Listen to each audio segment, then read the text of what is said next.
So, welcome to Men in Balance. Today, we're talking with Dr. James Howell, Senior Minister at Myers Park Methodist Church in Charlotte. Welcome, James. How are you? I'm doing well, Jerry. How are you? I'm doing okay. So, tell me about the family before we get started, and how's everybody? Uh, Coping during, really weird days. Lisa's better at being cooped up in the house than I am, I've discovered. And it's like a trial for retirement. I'm home a lot, and she hadn't kicked me out yet. That's good. Our kids are out doing well, and I think everybody's doing fine. Thanks for So, asking. so do I remember you were doing some work with Lisa, with Sarah, some theological work? So Sarah and I have done a number of things over the years. Just today, I don't know when you're airing, but on today, Wednesday, August the 12th, she and I aired a conversation, theological conversation on something that we do at our church. And that was a lot of fun. She's so smart and wise and thoughtful. And yeah. That's great. And tell me about Grace and Noah. I haven't kept up with them. So Grace lives here in Charlotte, not too far from us. We see her pretty often. And she's doing all right. She got grounded by COVID with her work. She was a waitress, but she landed a little art teaching job that she's excited about. Then Noah moved to Alexandria, Virginia. He's doing well up there. Girlfriend attracted him in that direction. And so they're all doing well. Yeah. Thank you for asking. Yeah, very good. I remember Noah and Sarah were just kids when I last saw them. So it's just amazing, isn't it? They're in their 30s. Oh my gosh, that's scary, James. That means you and I are getting older. I was going to say, it's good. We're not aging while they are, so that's fine. Yeah. So today we want to talk about fathers, and this, I guess, was prompted by your blog a few weeks ago about the death of your own father, and so we'll just sort of have a freewheeling discussion about fathers. But I wanted to say before we start, when I do these Men in Balance meetings. And sometimes with small groups, sometimes with very large groups, I always ask the question, how many of you had a great relationship with your father growing up? And almost no hands go up. But if I ask how many of you had a troubled relationship with your father, almost all the hands go up. That's just phenomenal to me. So part of what prompted me to write the blog was that my father died on July the 15th. And I just got this sea of comments like, oh, I'm sure you have so many wonderful memories. I'm sure you're heartbroken. I'm sure he was a wonderful dad. I know he raised you to be a godly person. And none of this resonates with reality.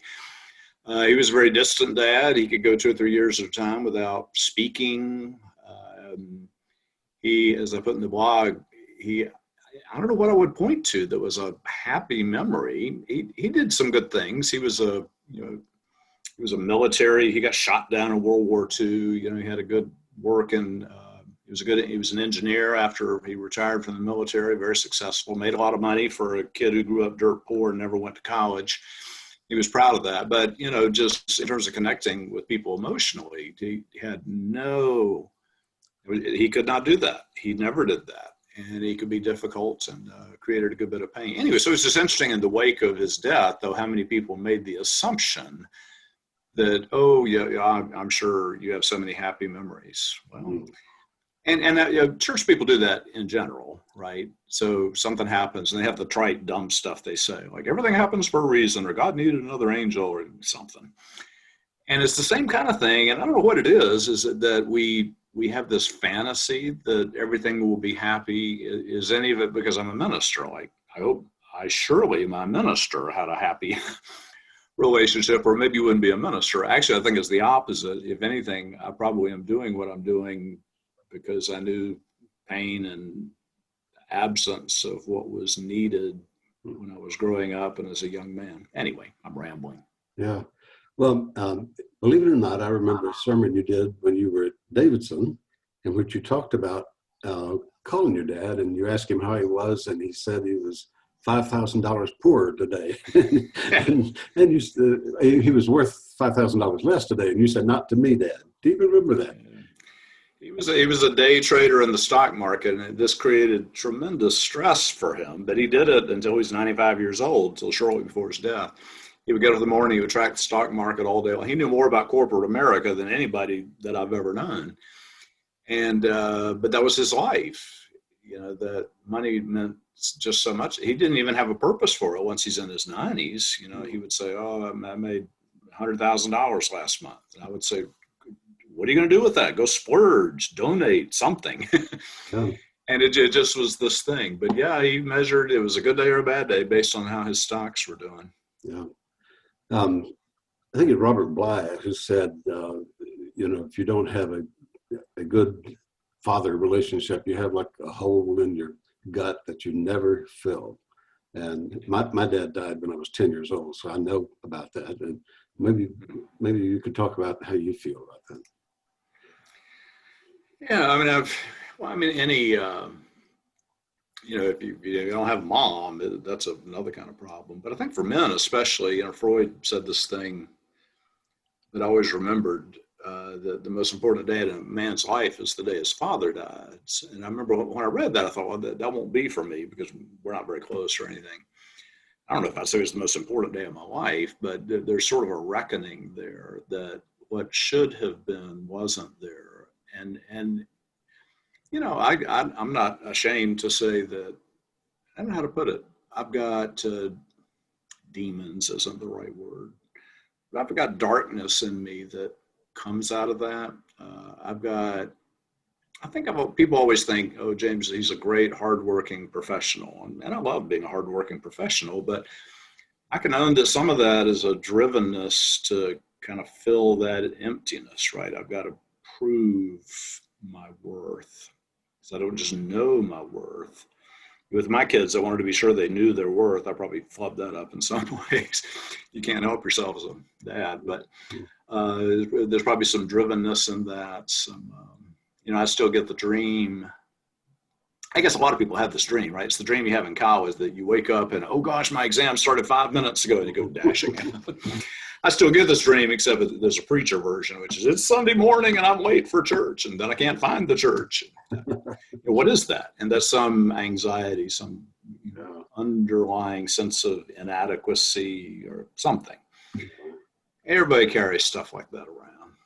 Well, the thing is, we don't talk about it much. I mean, part of what I know about Men in Balance is you try to help men talk about it.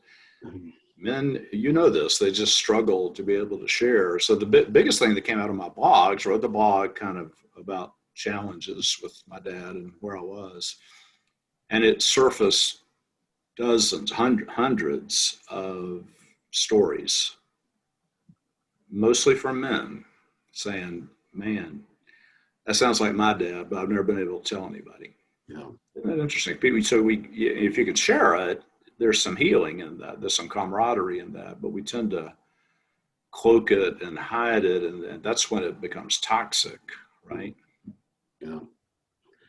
Well, I think I probably made a conscious decision to raise my children differently than I was raised. Certainly, some of the characteristics of my father. My father was similar to yours. He really didn't much want to interact with his children. He mostly wanted to work and provide. And I'm just curious, did you feel that too, that you wanted to be a different person than him and raise your children in a different way? Did that come into your thinking? Yeah, so I made a vow. God, I don't know how old I was. I was probably still a kid. I don't know. I made a vow that I was going to do this differently when I was a dad. and I tried to. I think my kids would say, if they were in the room here with me, that in some ways, in my effort not to be him, like I might have gone too far in a totally opposite direction. And if I'd been more like him, I at least would have had the advantage of familiarity, right?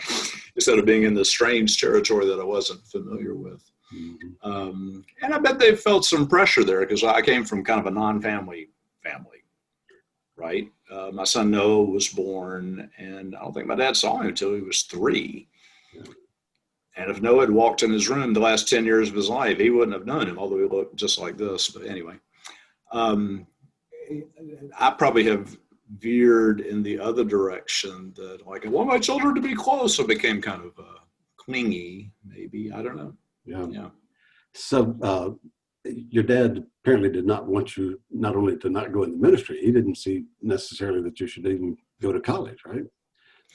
So what, talk about how, I mean, what did spur you to do these things? I mean, he never went to college.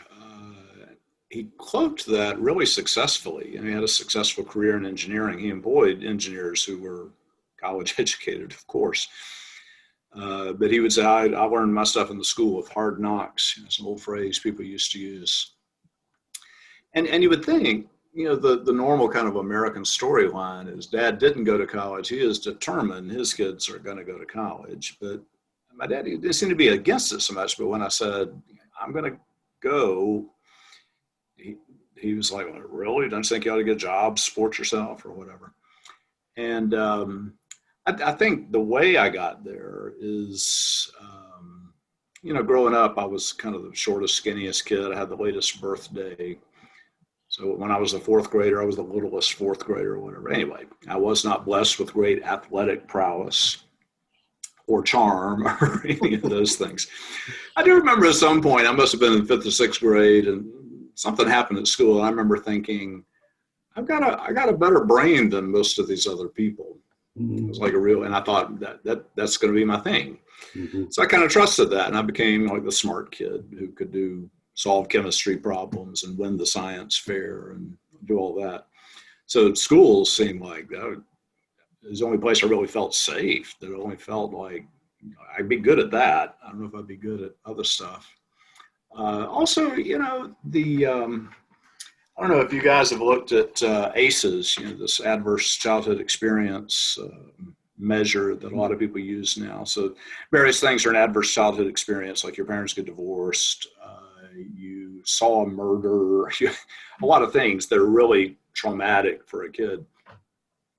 And so if you have, the higher your score is, the higher your risks are for, you name it, alcoholism, drug abuse, early death, everything. Anyway. The solution to, if you have, everybody's got something, but if you have a higher ACEs score, is you need resilience, and the way you come by resilience, as it turns out, is through other people who connect with you. So I was very fortunate that I had wonderful grandparents who just took me on as if I were their own child, and they were loving and encouraging. That was great. And then along the way, I had a couple of teachers, a couple of coaches. Especially, I had this one coach. His name was Bob Montgomery when I was in high school. And I was a zero athlete. I don't know why I even was on a team. And he took a real interest in me, and he kept up with me after college. And he still does. Periodically, I'll be in my office and I'll get a phone call. Like, yes, Coach Montgomery. Just start calling him Coach Montgomery. He last coached me in 1972, right? And people like that matter, right? And part of what then we know is that a lot of people walk around with these broken relationships, but we could be that person for someone. You know, I could be that friend, that mentor, that buddy, that encourager, that, you know, whatever for somebody. It makes a huge difference. Yeah.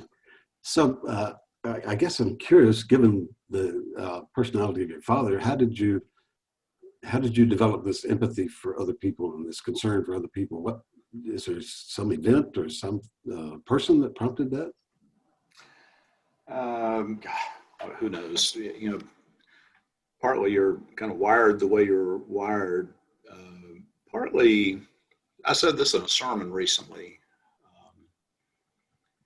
I may have told in a sermon back in the day that you heard when I was in Davidson, but when I was a kid so when I was in the fourth grade, we lived here in Charlotte for just that 1 year. My dad had left the military and he hadn't landed his job in Columbia yet. So we lived in Charlotte for a year, and I went to Tuckasegee Elementary School out on the west side. And I just had this vivid memory on that playground. I was a new kid. I didn't know anybody. Didn't have any friends. And these boys, there's the classic bullies, and they called me, "You're a Q, you're a queer." And I had no idea what that meant. They may not have known what that meant. But it was the sort of ugly insult that they hurled, and it hurt, you know.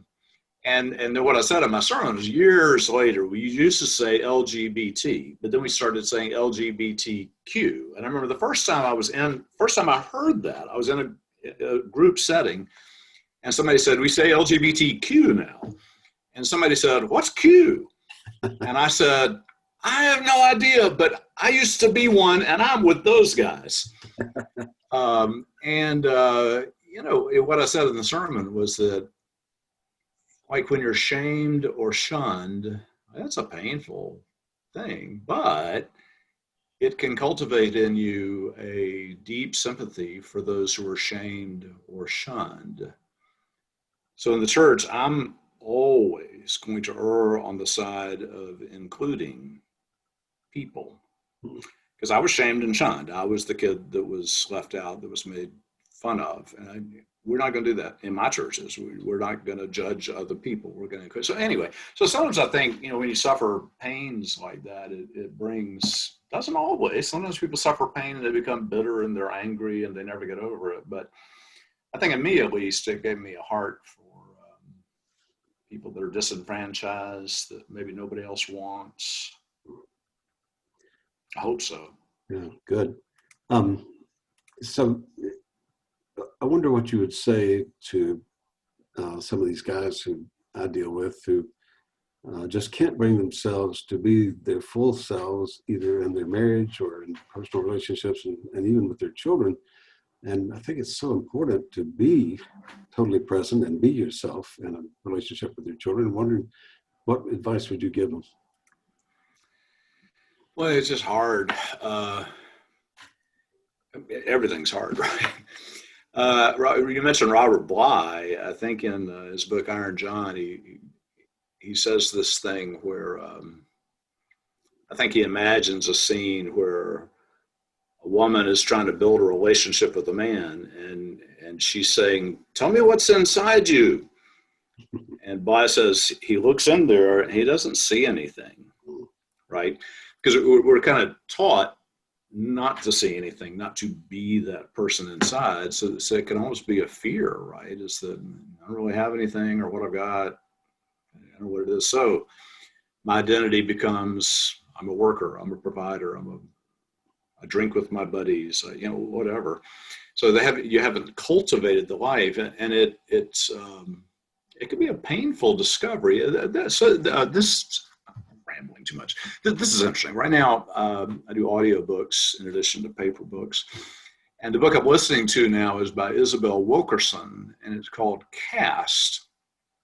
She's trying to talk about racism and such in America, which everybody's exhausted by. But she talks about it in a really cool way. And one of the things she says is, if you live in an old house, so 2 years ago, Lisa and I bought this house that I'm sitting in. We'd always lived in parsonages, but the church said, you can buy a house. We bought an old house.